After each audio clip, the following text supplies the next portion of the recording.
उज्जैन की पावन धरती के पास ऐसा ही एक तपोवन था जहाँ ऋषि मुनियों से ज्यादा दिव्य शक्तियां सांस लेती थीं और उन्हीं में जन्मी थी चंद्रप्रिया।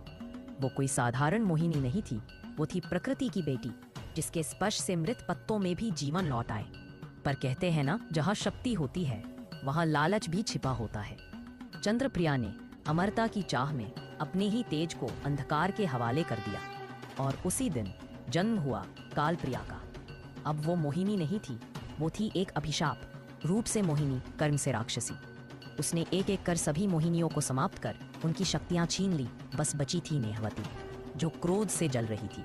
नेहवती जानती थी कालप्रिया को कोई और नहीं, बस अमृतकाल में जन्मी एक आत्मा ही पराजित कर सकती है।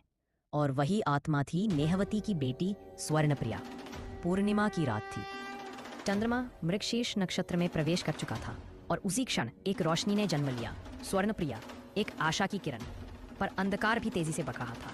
कालप्रिया जान चुकी थी उसका विनाश इसी नवजात में लिखा है।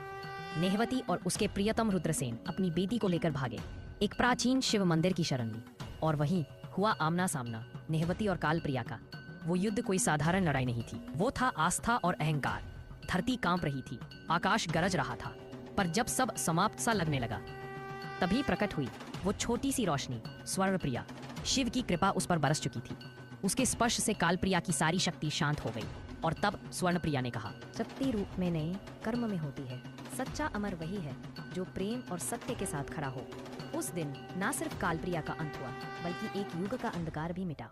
तपोवन फिर से सांस लेने लगा और स्वर्णप्रिया बन गई एक जीती जागती गाथा।